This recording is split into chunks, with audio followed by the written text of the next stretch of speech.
Canterbury Trails Farm, and today we're making dried tomato powder. The first thing you want to do after you skin your tomatoes by blanching or however else you're doing it, for me it's the byproduct of canning tomatoes. You want to spread your tomatoes peels as thin as possible out on, I always cover a cookie sheet with foil, that way it's easy to clean up.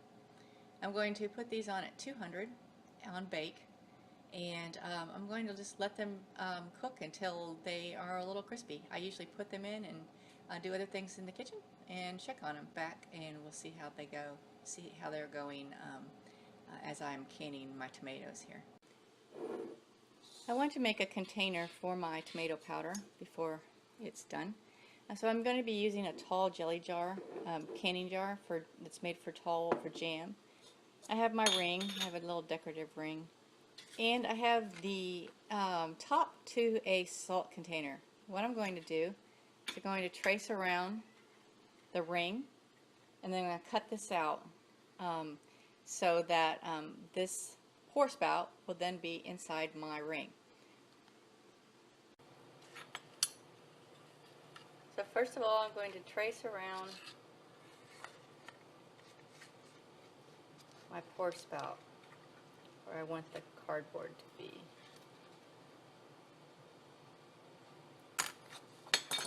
Then I'm going to cut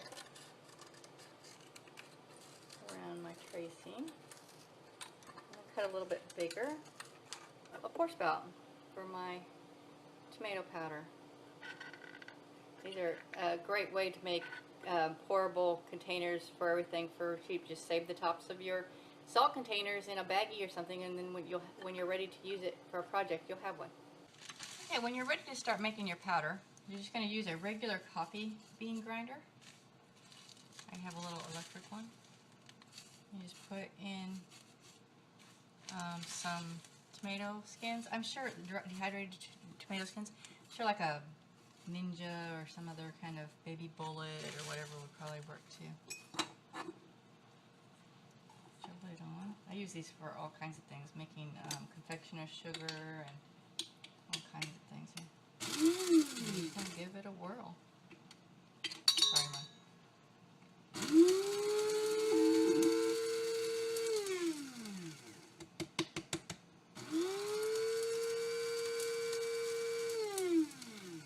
I like to just give it a few bumps to keep getting it down in there. Enough, but at the end of the canning season, I'll have a full jar. Stuff it in there.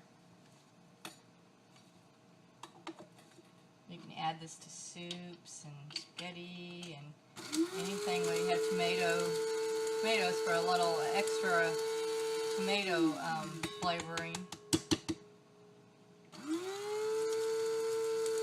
Some more peels. Meanwhile, I have other ones that are in there dehydrating still. These are the ones I already had done.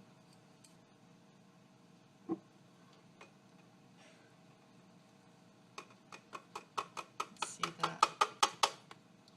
Do a nice powder.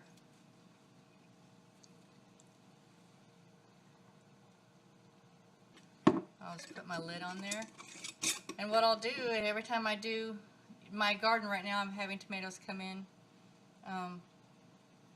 about 10-15 at a time, so I haven't been able to use them up fast enough. So as they come in, I'll just put them in here. You can also put an airtight seal on here, which is like in the winter is what I would do, so to cut down on humidity, and would probably just store this right next to it.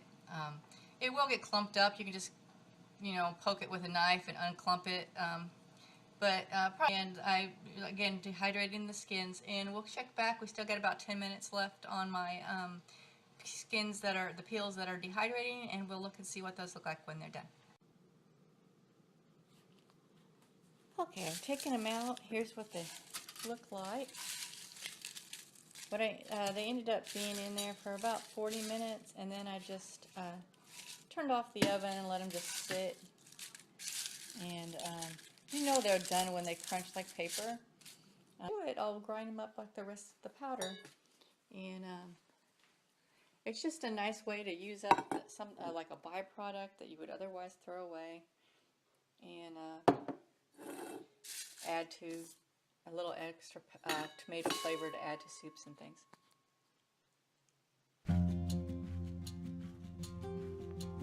So this has been Angie from Canterbury Trails Farm. Thank you for joining us today.